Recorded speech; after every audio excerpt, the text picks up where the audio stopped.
Bonsoir, je suis Christelle d'ici, la chaîne Académie de la Nouvelle Conscience.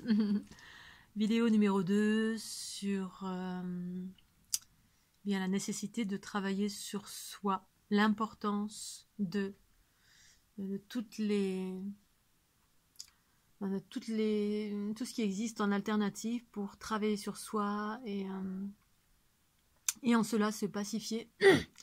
Donc j'étais en train de vous expliquer que donc j'étais à Hawaï et puis pendant mon tour du monde et puis avec ma meilleure amie et on prend quelqu'un en autostop et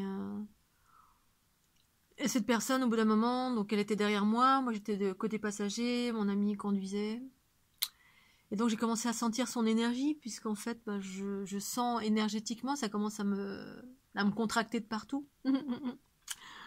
Il y a tout en moi qui commence à se contracter. Parce qu'en fait, que quand je suis en haute fréquence, je suis très dilatée. Les corps se dilatent, géométriques, sphériques. Loin, loin, loin. C'est tout fluide, c'est tout dans l'état de confiance, l'état de fluidité, l'état d'ouverture. Bref.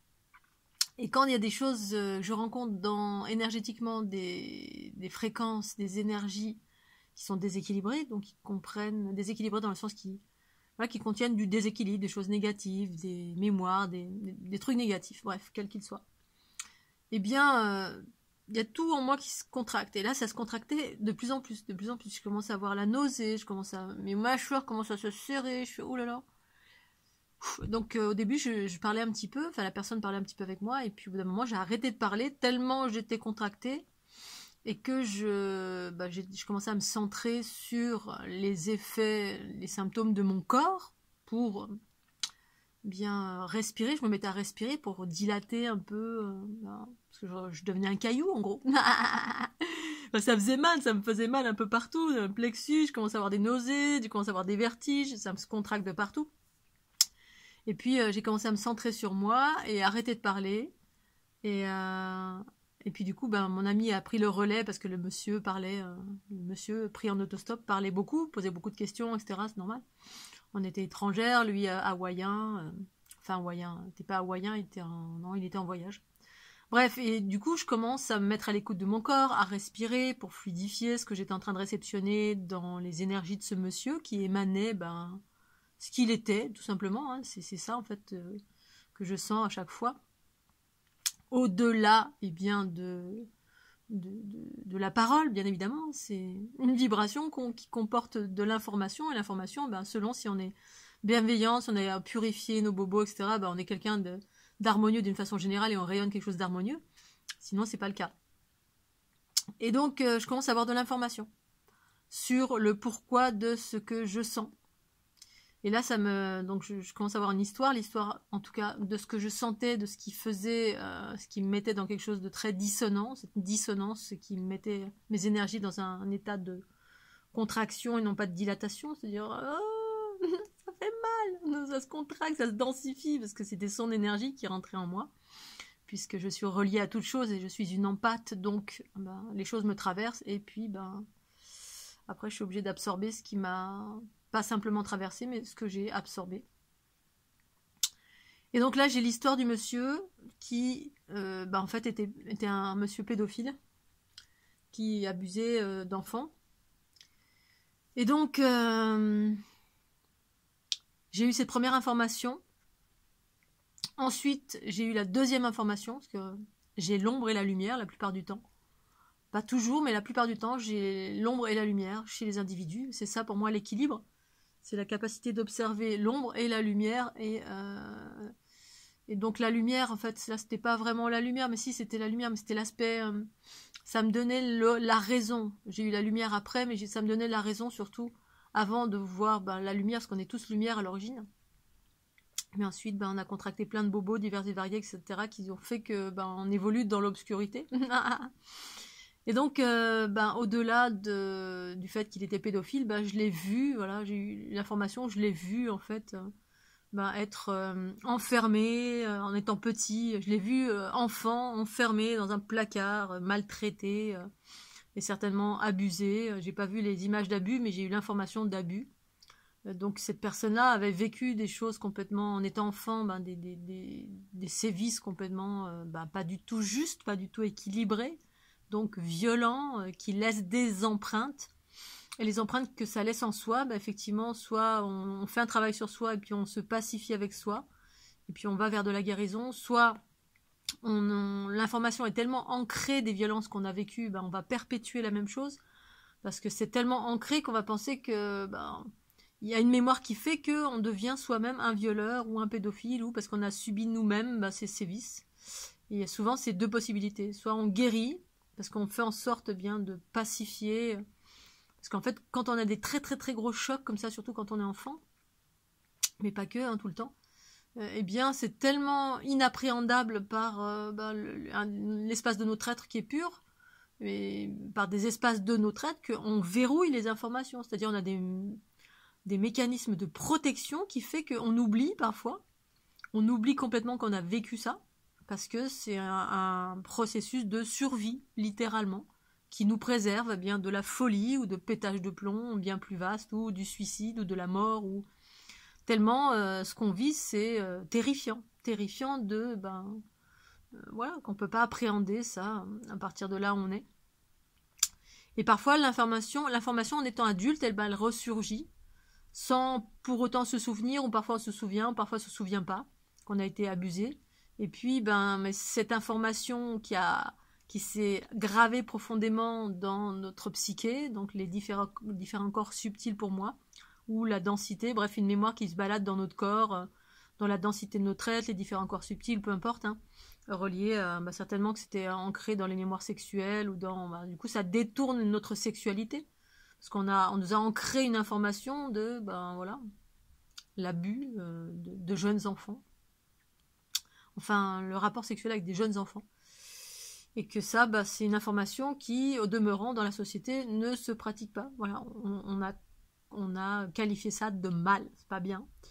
Et du coup, cette personne, en étant adulte, elle perpétue ça. Voilà, elle est conditionnée par cette mémoire, que sa conscience s'en souvienne ou pas, la plupart du temps, elle s'en souvient pas.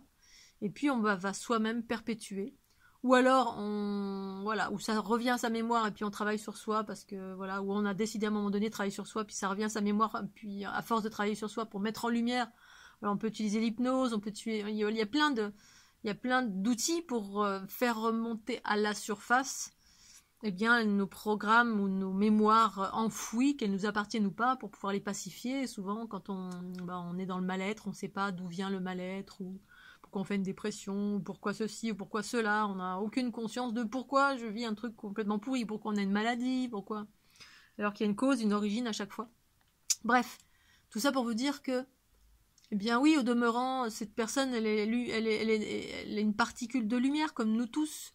Mais elle a été engrammée elle a vécu quelque chose de terrifiant, abus, viol, battu, enfermé, bref, dans son enfance. Et parfois, la plupart du temps, on vit ça dans les autres vies, des vies antérieures qui font que, alors soit on a violé, on a été violé, on a violé, on a été violé, bref, il y a des choses qui sont redondantes comme ça, parfois pas toujours, mais qui prennent source d'une façon très très lointaine, et on est pris dans un espèce de schéma répétitif, mais ce schéma répétitif permet normalement de guérir, c'est-à-dire on revit le même truc pour avoir la chance de guérir cette chose. C'est comme quand vous contractez une relation avec quelqu'un, ou vivez une situation et puis que vous êtes un peu en développement sur vous et vous savez ce que c'est le karma.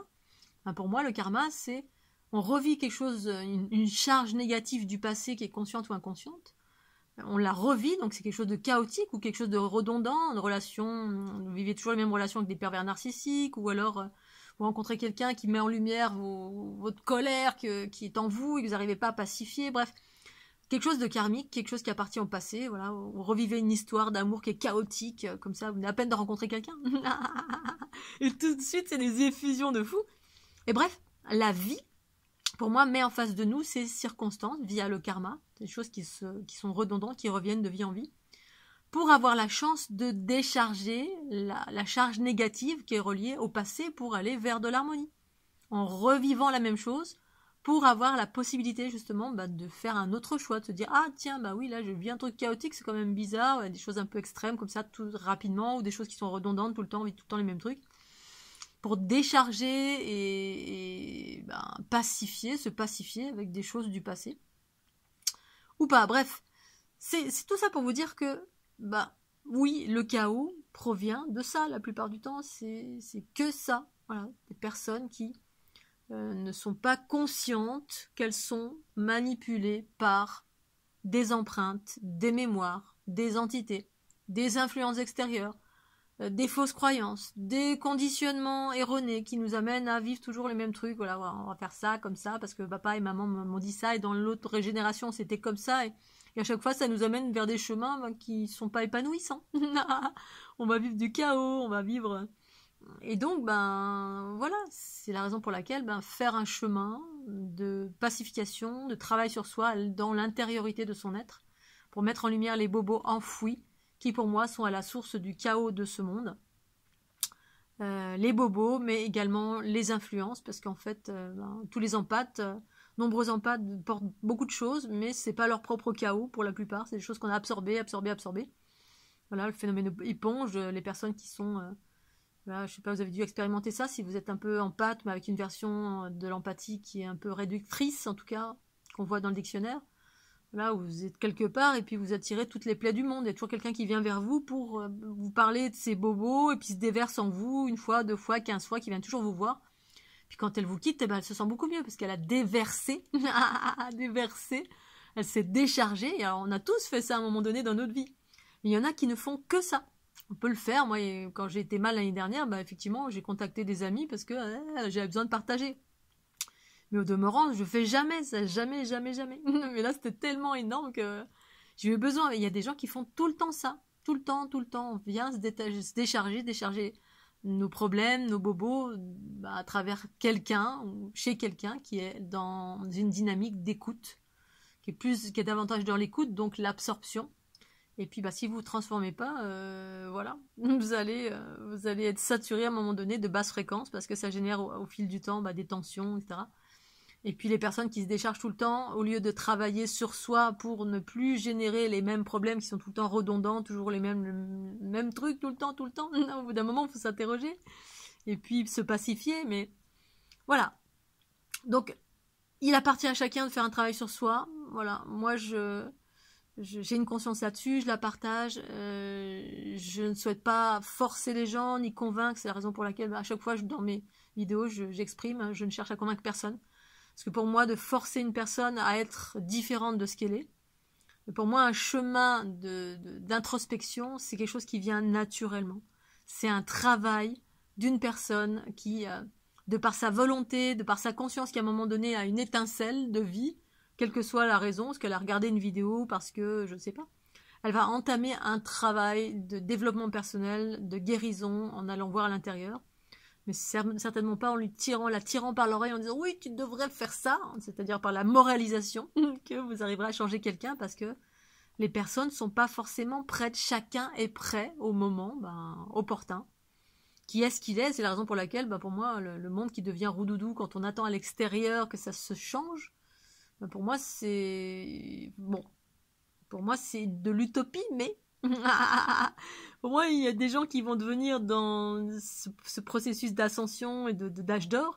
Il y a de plus en plus de personnes qui vont devenir harmonieuses, mais ça va se faire progressivement, certainement sur plusieurs vies, parce que tout simplement, chacun en est à un stade évolutif différent, complètement différent. Il y en a qui démarrent à peine, qui ouvrent à peine la lumière sur d'autres réalités, d'autres possibilités, d'autres façons de fonctionner, d'autres façons d'appréhender les choses, et que c'est parfaitement juste et parfait parce qu'on a tous une horloge différente, on vient pas tous du même endroit, on est tous des êtres singuliers, et que voilà, et que du coup le chaos, le chaos extérieur, pour moi il s'agit de s'en détacher, en tout cas pour ma part, pour me concentrer sur ma paix intérieure, ma joie intérieure, qui ensuite rayonne via le partage à travers une chaîne.